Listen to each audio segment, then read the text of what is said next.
आज सारी दुनिया कोविड 19 के शिकंजे से छुटकारा पाने को तड़प रही है। हर पल सिर पर मौत का साया मंडरा रहा है। दुनिया भर में रोजगार, काम धंधों, अर्थव्यवस्था की हालत चौपट है। मरीजों और मौत के नित नए आंकड़े, नित नई आशंकाएं, न कोई इलाज, न कोई बचाव का साधन। मानो पूरा मानव समाज एक अंधेरी सुरंग में उलझ कर रह गया है, जिसका कोई छोर दिखाई नहीं दे रहा।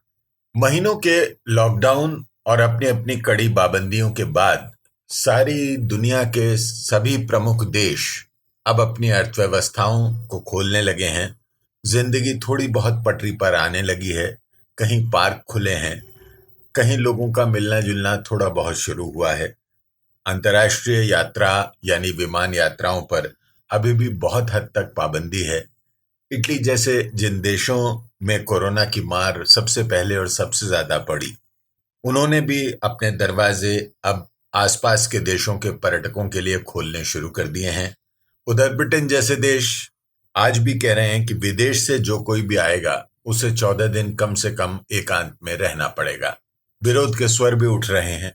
हर देश अपनी जरूरत, अपनी परिस्थिति और समझ के अनुसार फैसले ले रहा है। दुनिया में न्यूजीलैंड और नामीबिया जैसे देश भी हैं जिन्होंने लगभग पूरी तरह से इस जंग में फतह हासिल कर ली है और उसके अपनी अपनी वजह हैं। उन पर भी चर्चा आगे होती रहेगी।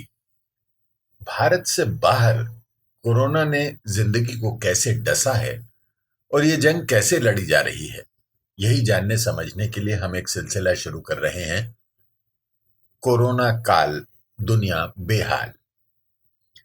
सबसे पहले हम चलते हैं अमेरिका, जो दुनिया की सबसे बड़ी अर्थव्यवस्था होने के साथ साथ दुनिया की पंचायत का चौधरी भी कहलाता है। ये बात और है कि कोविड 19 की मार भी सबसे ज्यादा उस पर ही पड़ी है।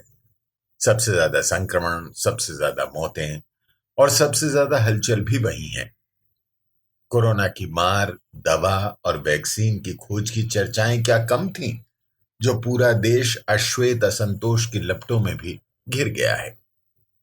पत्रकारों से भिड़ंत हो या चीन पर कटाक्ष, इस चुनावी साल में राष्ट्रपति ट्रंप अपने अजीबोगरीब बयानों और थिएटरिक्स के लिए आए दिन सुर्खियों में रहते हैं। न्यूयॉर्क राज्य में ही एक शहर है बफेलो, जहां रहते हैं अनुराग कश्यप। अनुराग एक ग्लोबल कंपनी के जनरल मैनेजर हैं। कंपनी डिफेंस, एरोस्पेस, एनर्जी और दूसरे इंफ्रास्ट्रक्चर क्षेत्रों में दुनिया भर में कारोबार करती है। भारत में भी उसके कारखाने हैं। तो आज हम अनुराग कश्यप के नजरिए से अमेरिका के हालात और दुनिया भर में कारोबार जगत के वर्तमान और भविष्य को समझने की कोशिश करते हैं। 2 महीने तो कम से कम लगेंगे कि आप कुछ सोच सके, आगे का काम थोड़ा बहुत शुरू हो सके। तब तक लोगों को थोड़ा ये भी अंदाजा हो जाएगा कि इसका इम्पैक्ट कितना है बिजनेस पर, और उसकी वजह से क्या, अगर कुछ स्ट्रेटेजी चेंज करनी है तो कैसे करनी है। तो उसके लिए मैं करीब 6 महीने दूंगा वापस पटरी पे आने में। अनुराग को ऐसा क्यों लगता है, ये जानने से पहले जरा पता कर लेते हैं कि उनके आसपास और देश में हालात क्या हैं, भारत से क्या भिन्न है। जितनी पाबंदी इंडिया में है, जितनी दिल्ली में है, उतनी तो नहीं है। ऑफिस वगैरह बंद है, स्कूल सारे बंद हैं, लेकिन जो रोजमर्रा का सामान है उनकी दुकानें खुली हैं, उनमें आप जा सकते हैं। और जो भी एसेंशियल सर्विसेज कहलाते हैं, जैसे गाड़ी की अगर मरम्मत वगैरह करनी है वो खुला है। बाहर निकलने पे पाबंदी नहीं है, लेकिन सोशल डिस्टेंसिंग पे काफी जोर है। अगर आप दुकान पे भी जाते हैं तो उन्होंने मार्क लगाए हुए हैं, आपको करीब 6 फुट का फासला बना के रखना पड़ता है। और सरकार की तरफ से जो कुछ मदद मिल रही है लोगों को, एक तो है कि बेरोजगारी भत्ता उन्होंने बढ़ा दिया है, हर हफ्ते $600। तो इस हफ्ते का आप लगा लीजिए करीब $2,400 महीने के होते हैं, $2,500। वो अच्छी खासी रकम है। और उसके अलावा जिनकी आय $1,00,000 से कम है परिवारों की, उनमें प्रति व्यक्ति $1,200 मिलेंगे, चेक मिलेगा। और उसके अलावा बच्चों के लिए भी हर एक बच्चे के लिए $500 की ये मदद मिलेगी सरकार की तरफ से। अब अनुराग का संबंध कारोबार और मैन्युफैक्चरिंग जगत से है, तो ये सवाल उठना स्वाभाविक है कि काम धंधे की क्या स्थिति है। देखिए जैसे फैक्ट्रियां हैं जिनको असेंशियल सर्विसेज माना जाता है, वहाँ पे मैन्युफैक्चरिंग का काम तो चल रहा है लेकिन ऑफिस बंद है। तो फैक्ट्रियों में लोग जा रहे हैं, उनके लिए भी स्पेशल कुछ प्रबंध किया गया है कि आप को असेंबली लाइन पे भी 6 से 10 फीट का फासला बना के रखना है। लेकिन डिमांड बहुत कम हो गई है। लेकिन ये है कि जैसे डिफेंस का काम है उसकी जरूरत तो रहेगी। तो पुराना कुछ हिस्टोरिकल आप डेटा लेके देखते हैं, उसमें कुछ परसेंटेज रिडक्शन अगर होता भी है, उसके हिसाब से आप सप्लाई चेन मांग की फोरकास्ट देखते हुए तैयारी कर रहे हैं। लेकिन जो B2C बिजनेस टू कंज्यूमर जो बिजनेस है, उनको बहुत धक्का लगा है। उसमें डिमांड एकदम ना के बराबर हो गई है। बहुत सारे कारोबार बंद हो गए हैं। ट्रैवल इंडस्ट्री को बहुत धक्का लगा है। होटल यहाँ पे बहुत बुरी हालत में है। लोग ट्रैवल ही नहीं करेंगे, होटल में रहेंगे नहीं, उसकी वजह से उनका अपना कॉस्ट भी नहीं निकल पा रही है। तो बहुत सारे लोगों को वो नौकरी से निकाल रहे हैं। दुनिया भर में चर्चा है कि इस वैश्विक आपदा ने इंसान की सेहत के साथ साथ कारोबार और अर्थव्यवस्था की सेहत भी बिगाड़ दी है। मांग और सप्लाई दोनों ही तरह का संकट है। अनुराग अमेरिका से पहले जापान, कोरिया और भारत सहित दुनिया के कई देशों में काम कर चुके हैं। उन्हें क्या लगता है कि कौन से सेक्टर ऐसे हैं जिनमें डिमांड रहेगी और जिनमें नहीं रहेगी? मेरा जो एक्सपीरियंस है वो ज्यादातर इंफ्रास्ट्रक्चर, एरोस्पेस है, डिफेंस रिलेटेड है, एनर्जी है, तो इसकी जरूरत तो रहेगी। थोड़ा कम होगा, ज्यादा ये होगा कि आप ऑर्डर जो है उनमें आने में थोड़ी देरी हो सकती है, लेकिन वो आएंगे। ज्यादातर सरकारी ऑर्डर्स हैं और जो बड़ी एनर्जी इंडस्ट्रीज हैं उनमें डिमांड तो रहेगी। देखिए अब बिजली बल्कि ज्यादा यूज हो रही है। लोग घरों में, यहाँ पे तो ठंड है, हीटर चल रहे हैं। इंडिया में अभी शायद गर्मी शुरू हो गई है तो एयर कंडीशनिंग की जरूरत ज्यादा पड़ेगी। तो जितने भी पावर प्लांट्स हैं उनके रखरखाव का काम तो चलता रहेगा।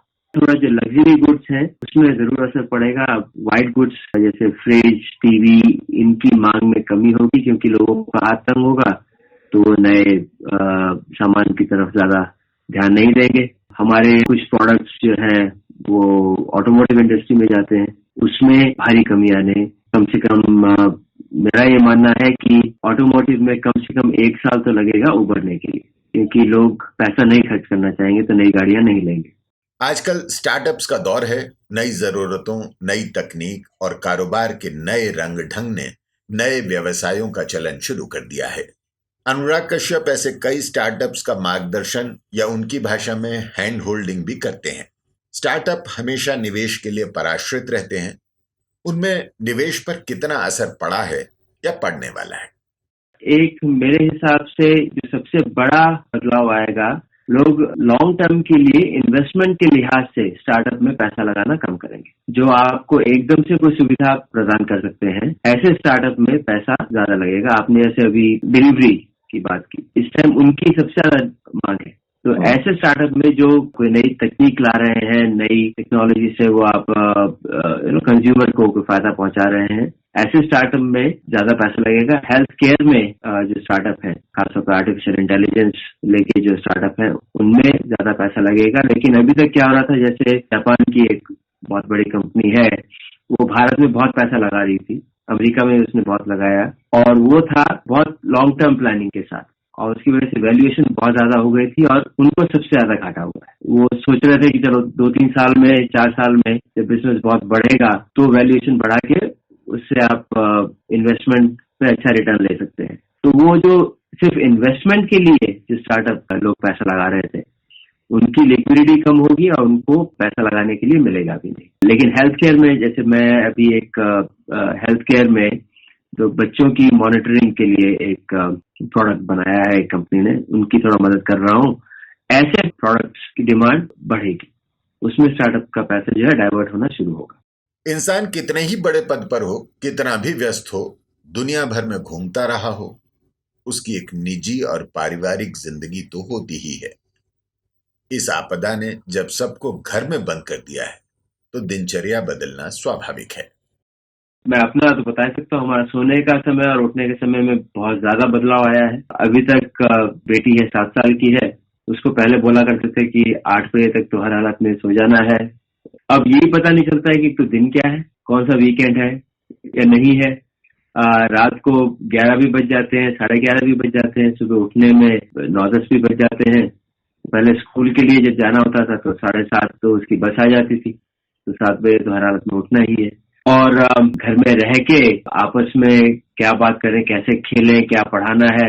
अभी सबसे ज्यादा मेरी जो दिक्कत हो रही है उसका मैथ्स और उसके सोशल स्टडीज की पढ़ाई के लिए मुझे पहले 2 घंटे खुद पढ़ना पड़ता है ताकि मैं उसको ठीक से पढ़ा सकूं, उनके पढ़ाने के तरीके से पढ़ा सकूं। तो वो मेरा फुल टाइम जॉब है। जो बेटा है वो 19 साल का है, कॉलेज बंद हो गया तो अभी हॉस्टल से वापस घर में आया हुआ है। वो फुटबॉल खेलता था तो फुटबॉल भी खेलना बंद है, तो वो सारी एनर्जी कहाँ निकलती है, वो पेरेंट्स पे निकलती है। कुछ सोने का पता नहीं है, कुछ सुबह उठने का पता नहीं है। हाँ, इतना जरूर है कि जब ऑनलाइन क्लास होती है कॉलेज की, उसमें जनाब रोते धोते उठ जाते हैं और क्लास में जरूर पार्टिसिपेट करते हैं। तो उसके अलावा थोड़ा बहुत पढ़ने की भी कोशिश कर रहे हैं, लेकिन पढ़ने की आदत जरूर थोड़ा सा छूट गई है काम की वजह से। तो एक बार में ज्यादा पढ़ाई होती नहीं है, और पढ़ाई होती भी है तो ज्यादातर बिजनेस या नॉन फिक्शन की पढ़ाई ज्यादा चल रही है।